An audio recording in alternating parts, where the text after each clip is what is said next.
Volvemos aquí a la mesa de actualidad. Hablábamos del sector de las viviendas turísticas con Álvaro Graziani, que es secretario general de la Asociación de Profesionales que engloba a las viviendas y a los apartamentos turísticos. Para hacernos una idea y una radiografía de la realidad en la provincia y en la capital, ¿cuántas viviendas tenéis registradas en Málaga, la asociación, Álvaro? Tanto en Málaga ciudad como en la provincia tenemos asociados cerca del 40-50% de las viviendas turísticas que están funcionando. En Málaga ciudad, operativas hay unas 6.000, registradas son más, son 10.000, pero operativas 6.000. Y a nivel provincia, en la asociación agrupamos viviendas turísticas, apartamentos turísticos, viviendas turísticas de alojamiento rural y casas rurales. Si hablase exclusivamente de viviendas con fines turísticos, en la provincia creo que hay unas 65.000, ya sabemos que operativas pues serán pues eso, un 65% más o menos, y asociadas pues casi la mitad de las operativas. Y me comentabas antes de que nos fuéramos al directo en el conservatorio que la ocupación este verano ha estado un poquito por debajo, ¿no?, de lo esperado. Sí, este verano lo que ha ocurrido es que, bueno, quitando el paréntesis que hemos tenido 20, 21 y 22 y comparando con el año 2019, sí que es verdad que la ocupación no ha sido tan alta como 19 y 18, los ingresos se han mantenido o han bajado un poquito en términos nominales, en términos reales por supuesto que han bajado, pero lo que sí estamos viendo, que ya lo vimos antes de verano, es que en la época que era temporada media, temporada baja, sí está subiendo la ocupación y el precio. Entonces se está repartiendo un poco más durante todo el año. Que se está equilibrando un poco, que a lo mejor se compensa lo que se pierde un poquito en verano por a lo mejor esta recta final de año por la que te voy a preguntar, en la que vamos a ir encadenando puentes y festivos prácticamente hasta llegar las Navidades. ¿Qué previsión tenéis? Pues ahora mismo, para el puente de este que viene ahora, el que empieza este fin de semana, la ocupación que tenemos prevista puede llegar al 90%. Un motivo es el clima y otro los cambios que está habiendo en la demanda. Estamos viendo que en temporada media y baja llega mucha estancia larga, muchas no solo turista vacacional, por así decirlo, también mucho lo que es turismo de negocios, nómada digital, que muchos vienen una semana, un mes, 2 meses y están haciendo que esa ocupación en temporada baja y media suba mucho. Es decir, que estáis viendo que ese perfil, impulsado sobre todo por la Málaga tecnológica, está comenzando a cambiar en la capital en cuanto a demandante. No sé si se equilibra las peticiones de alojamiento entre turista nacional y turista extranjero, pesa uno más que otro. Los datos que hemos tenido este verano, el extranjero ha sido cerca del 60% y el nacional el 40%. Ahora el resto del año estamos viendo un poco, viéndolas venir porque es que está cambiando el mercado mucho. Antes, en vivienda turística, el público que teníamos era pues turístico vacacional puro, porque digo turístico vacacional puede ser turístico de negocios o turístico por trabajo, y era residual pues las empresas que arrendaban viviendas por un mes para alojar a sus trabajadores. Eso se está revertiendo y está ocurriendo ahora mucho. Estamos viendo no solo nómadas digitales o empresas tecnológicas que vienen aquí, sino teletrabajadores. Ahora está pasando mucho pues personas que viven en Madrid, Barcelona, Suecia, Estocolmo, que pueden teletrabajar y deciden venirse aquí un mes o 2 aprovechando por el tiempo. Álvaro, yo también quería preguntarte, bueno, pues a tenor de toda la actualidad que estamos viendo relacionada con las viviendas turísticas, uno tiende a pensar que nos hablaba de los nómadas digitales, pero que el principal demandante pues es una clase media. ¿El sector del lujo también se está acercando a este sector de las viviendas y los apartamentos turísticos, sobre todo en una zona bueno, en la que hay una demanda de clientes, Costa del Sol occidental sobre todo? ¿Se decantan más ya por esas villas, esas viviendas que a lo mejor se ofertan dentro de las viviendas que tenéis dentro de la asociación? Dentro de lo que llamamos vivienda con fin turístico o vivienda de uso turístico, que es como se llama llamar, o viviendas turísticas, hay una diversidad muy grande. Hay, como comentaba, desde villas súper lujosas a estudios pequeñitos para una persona o dos. Entonces sí que es verdad que, por ejemplo, esto se ve mucho en la zona de Marbella y Estepona, donde hay un turismo de lujo que se va a viviendas turísticas. En Málaga lo estamos viendo ya, en centro histórico, áticos con jacuzzi, con piscina, que están viniendo clientes pues, que buscan más el perfil del lujo, pero una oferta muy variopinta. Es como si yo lo comparase con otro sector, por ejemplo el hotelero, hay hoteles de 2 estrellas, 3, 4, 5 y gran lujo. En vivienda turística solo hay una categoría y ahí entran todos, entonces va a depender de cómo sea la vivienda, pero sí están demandándose dentro del sector de lujo, viviendas turísticas. Quería preguntarte también por el presente más inmediato o el futuro también del sector. La última vez que hablamos fue el pasado mes de junio, se acababa de publicar el borrador de decreto de la Junta de Andalucía para regular el sector de las viviendas turísticas. Estabais satisfechos con ese borrador, nos decíais y nos comentabais que lo más probable era que se aplicara en el mes de septiembre. Ha pasado ya el mes de septiembre y ese borrador todavía no es una realidad. ¿En qué punto se encuentra y cuándo esperáis bueno, pues que esa nueva normativa ya entre en vigor y os comencéis a beneficiar de ella? Pues no tenemos una fecha exacta. Lo que nos ha transmitido la Administración es que esperan tenerlo para noviembre.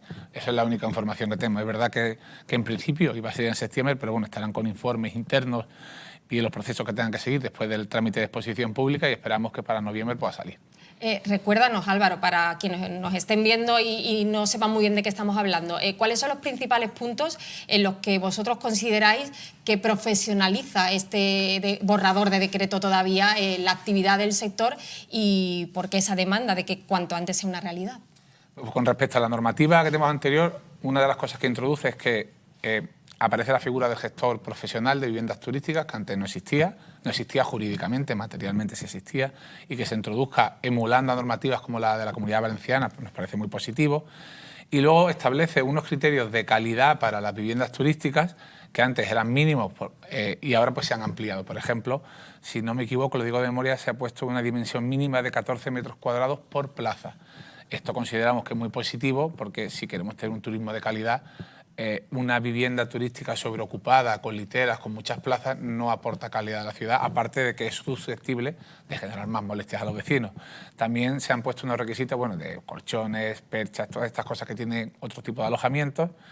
Y una medida que desde la asociación valoramos muy positivamente, incluso el Ayuntamiento de Málaga está a favor, es la introducción de medidores de sonido en las viviendas turísticas para que en el caso de que una vivienda turística, o mejor dicho, unos turistas no respeten las normas de la Comunidad de Propietarios de Ruido, el explotador de la vivienda sea el primero en conocerlo. Es verdad que desde la asociación ya hemos impulsado esto y prácticamente todos nuestros asociados lo tienen y hemos visto que cuando hay una vivienda turística responsable que tiene este elemento, es muy difícil que se generen molestias, además de ser una garantía para el propio explotador, porque nadie quiere que en su vivienda turística hagan ruido y hagan jaleo. Una de las disposiciones que introducía este borrador abre la posibilidad que los ayuntamientos puedan limitar el número máximo de viviendas turísticas. No sé si tenéis conocimiento de las alegaciones que han presentado diferentes ayuntamientos de la provincia. En este caso también te pregunto por el Ayuntamiento de Málaga. Se publicaba este verano que se podría hablar de que el ayuntamiento abogaría por limitarlas a la planta baja. No sé si tenéis conocimiento y si estáis de acuerdo o no.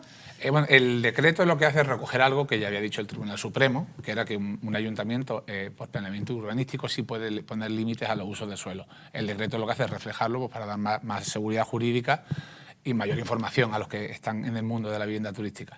Que un ayuntamiento pueda poner límite a la vivienda turística siempre y cuando respeten aquello que ha dicho el Tribunal Constitucional, proporcionalidad, necesidad, en ese caso pues nos parece muy acertado. Perdona, lo que se trata de evitar con este decreto es una excesiva concentración de viviendas en un punto concreto de una ciudad o de una provincia. Bueno, eso, el decreto lo que hace es habilitar a los ayuntamientos para que puedan hacer aquello que el Tribunal Supremo ya había dicho que hicieran. O sea, no hace falta que el decreto lo pusiese, pero está bien que lo diga. ¿Qué es lo que dice el Tribunal Supremo? Que cuando ese límite a las viviendas turísticas o a otro tipo de alojamientos, como moratorias que se han visto en otras ciudades, respeten los principios que dicta la Directiva de Servicios de la Unión Europea, pues puede ser bienvenido. ¿Cuál es un poco la figura? Si hay una concentración excesiva de viviendas turísticas que tiene un impacto real en los vecinos, en los precios. Cuando digo impacto real probado y demostrado, no impacto especulado, puede tener sentido que se limiten para garantizar la coexistencia pues, de un mercado de vivienda sano y en las viviendas turísticas. Pero repito, la proporcionalidad, la necesidad y la racionalidad. Tiene que establecerse un estudio económico que determine que esto es así, no una especulación. Lo digo porque ha habido ayuntamientos que han establecido limitaciones a la vivienda turística a las bravas, sin un estudio económico ninguno, simplemente pues, gráficos de dibujitos y cosas así, no hay un estudio serio, entonces ahí no hemos posicionado en contra. No por la limitación en sí, que si es proporcional nos parece fabulosa, sino porque se ha hecho sin seguir ningún criterio.